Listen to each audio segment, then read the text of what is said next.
Okay जी। Hello. मेरा नाम मोहम्मद उस्मान और पीएचडी कैंडिडेट हूँ बीजिंग टेक्नोलॉजी बिज़नेस यूनिवर्सिटी से।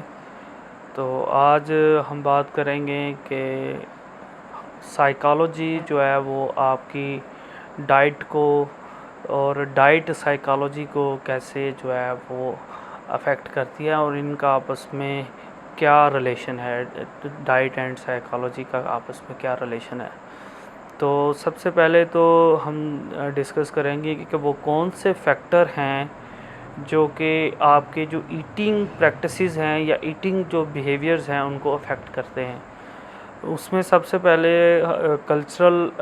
कुछ कल्चरल फैक्टर्स होते हैं, कुछ फैमिली के, कुछ इंडिविजुअल्स होते हैं, इकोनॉमिक फैक्टर्स होते हैं, ठीक है। और उसके अलावा जो जिस जिस पे आज हम बात करेंगे कि साइकोलॉजिकल जो जो फैक्टर्स होते हैं वो आपकी डाइट चॉइसेस को और ईटिंग प्रैक्टिसेस को कैसे अफेक्ट करते हैं। तो जैसे कि पता है कि साइकोलॉजी जो है वो एक साइंस ऑफ बिहेवियर है। तो आपके बिहेवियर के हवाले से तो उसमें अगर हम देखें तो सबसे ज़्यादा जो रिसर्च हुई है कि how your psyche to gain और टू लूज़ द वेट, और उसमें इसका एक अहम रोल है कि आप अगर फ़र्ज़ करें कि वेट गेन करना चाह रहे हो, ख़ास तौर पर अगर आप वेट लूज़ करना चाह रहे हैं, यानी कि आप इसको कंक्लूड कर सकते हैं कि बॉडी वेट मैनेजमेंट आप कैसे कर सकते हैं through through through through psychological behaviour and to manage the diet in your daily life. तो इसमें हम देखेंगे तो सबसे पहले ज़िक्र करेंगे कि जो डाइट है वो यकीनन आपके जो स्ट्रेस होती है, एंजाइटी होती है, और इसके अलावा जो बोरिंगनेस होती है उसको जो है वो कम से कम या रिड्यूस करने में जो है वो मददगार साबित होती है। इसमें इसमें यकीनन जो है वो बहुत सारे जो फ्रूट्स हैं उसमें जो मौजूद एंटीऑक्सीडेंट्स होते हैं वो आपकी बॉडी में जो ऑक्सीडेटिव स्ट्रेस प्रोड्यूस होता है उसको रिड्यूस करता है, जिसके साथ ओवरऑल जो स्ट्रेस है वो जो है वो रिड्यूस होती है। और आपको बताता है चलें कि जो स्ट्रेस है ये मज़ीद बहुत सारी जो डिजीज़ होती हैं उसके लिए जो है वो कह लें कि एक बुनियादी रोल अदा करता है स्ट्रेस। तो जो डिप्रेशन है वो भी इसी ज़ुमरे में आता है। तो डिप्रेशन और स्ट्रेस के लिए बहुत सारे फ्रूट्स हैं। उन फ्रूट्स में मिनरल्स और विटामिन्स होते हैं जो बॉडी फंक्शनिंग और आपकी मेंटल हेल्थ के लिए जो है वो बहुत अहम होते हैं, और उसके ज़रिए आप स्ट्रेस को, डिप्रेशन को जो है वो कंट्रोल कर सकते हैं। और स्ट्रेस, एंजाइटी और डिप्रेशन जो है ये प्योर जो है वो आप कह लें कि साइकोलॉजिकल जो टर्म्स हैं। तो इस तरह ये आप इसको कोरिलेट कर सकते हैं।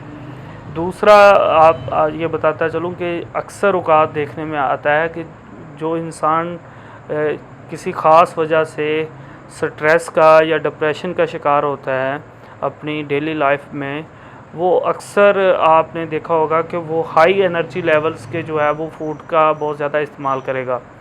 तो जिसकी वजह से उसका जो बॉडी वेट भी इंक्रीज़ होता है और डिफरेंट आपके कह लें कि और जो डिजीज़ हैं उसकी तरफ भी जो है वो उसकी जो फिज़िकल बॉडी है वो उसकी तरफ भी बढ़ती है, और स्ट्रेस में और डिप्रेशन में भी मज़ीद जो है वो इजाफ़ा होता है।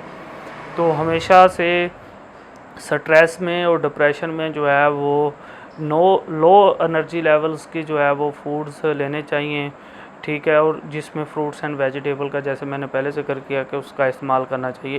एक चीज़ तो ये बहुत ज़रूरी है, और इससे आपका जो बॉडी वेट है वो भी मैनेज हो जाएगा और आप मज़ीद डिप्रेशन में और स्ट्रेस में जाने से भी बच जाएंगे। अक्सर देखने में आता है कि जो लोग स्ट्रेस में अल्कोहल का जो इस्तेमाल करते हैं उनका भी आपने ऑब्ज़र्व किया होगा कि उनका भी अपनी बॉडी के ऊपर कंट्रोल नहीं रहता, और वो बहुत ज़्यादा जो है वो उसकी वजह से, स्ट्रेस की वजह से, डिप्रेशन की वजह से बहुत ज़्यादा अल्कोहल का इस्तेमाल कर लेते हैं, जिसकी वजह से उनके किडनी फेलियर का ख़दशा रहता है, और फिर वो मज़ीद इसमें जो है वो कह लें कि एडिक्टेड हो जाते हैं। और इसके साथ और भी बहुत सारी ड्रग्स हैं। स्ट्रेस और डिप्रेशन की वजह से ड्रग्स का इस्तेमाल भी जब लोग करते हैं तो वो भी एडिक्टेड हो जाते हैं। तो कहने का मतलब ये है कि स्ट्रेस और डिप्रेशन में लो एनर्जी जो फूड्स हैं उसका ही इस्तेमाल ज़्यादा से ज़्यादा करें, तो आपकी मेंटल हेल्थ और आपकी वेलनेस और आपकी जो फीलिंग्स हैं तो वो बेहतर होंगी, और आप जो इस डिप्रेशन और स्ट्रेस से जो है वो बाहर निकल सकेंगे। इसके साथ साथ मैं ज़िक्र करूँगा कि हमेशा देखने में आता है कि स्ट्रेस और डिप्रेशन में ये एक कह लें कि हर इंसान का डिफरेंट होता है बिहेवियर। बाज़ लोग स्ट्रेस और डिप्रेशन में बहुत ज़्यादा खाते हैं, वो बहुत ज़्यादा ईटिंग करते हैं, और बाज़ देखने में आता है कि वो बिल्कुल ईटिंग करना छोड़ देते हैं। अब ये दोनों सूरत हाल जो हैं ये एक एक्सट्रीम पोजीशन है। दोनों सूरतों में जो है वो आपकी जो फिज़िकल बॉडी है उसको नुकसान पहुंचता है। ज़्यादा ईटिंग करने में भी नुकसान पहुंचता है, और बिल्कुल ना ईटिंग करें तब भी नुकसान पहुंचता है। तो इसलिए स्ट्रेस और डिप्रेशन में आप ज़्यादा से ज़्यादा कोशिश करें कि कोई भी जो है वो मील मिस ना करें। प्रॉपर 3 टाइम 4 टाइम जो है वो थोड़ा थोड़ा सा आप खाना खाएं, और अपने आप को जो है वो कह लें कि मज़बूत रखें, और सेल्फ़ मोनिटर्ड यानी कि कह लें कि अपने आप को करें, सेल्फ़ मोनिटरिंग करें। सेल्फ़ मोनिटरिंग के बाद जो सबसे अहम चीज़ है वो है आपका जो सेल्फ़ डिफीटिंग थॉट्स। ये बहुत अहम है, सेल्फ़ डिफीटिंग थॉट्स, कि मैं ये कर सकता हूँ, मैं ये करूँगा। अक्सर बॉडी वेट मैनेजमेंट में होता है कि जब आप शुरू में अपने वेट को लूज़ करना चाहते हैं तो आपके अक्सर बॉडी में जो पहले 10 से 15 दिन में जो है वो बहुत जल्दी बॉडी वेट लूज़ होता है। तो फिर आपको एक रियलाइजेशन का एहसास होता है कि तो मैं इसको कर सकता हूँ। और बाज़ औक़ात बॉडी वेट लूज़ करने के बाद फ़ौरन बाद आप कहते हैं कि अब मैंने ये इसको कर लिया, और फिर दोबारा से वही आपकी हेल्दी जो आपकी डेली रूटीन है और डाइट प्लान है वो दोबारा से आपका वो चेंज हो जाता है, तो फिर से बॉडी वेट जो है वो गेन हो जाता है, इंक्रीज़ भी हो जाता है।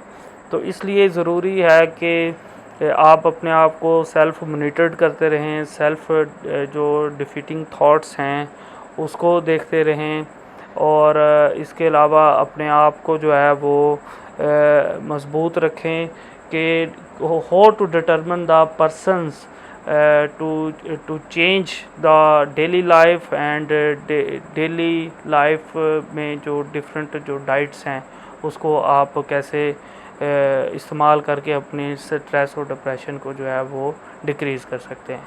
Thank you.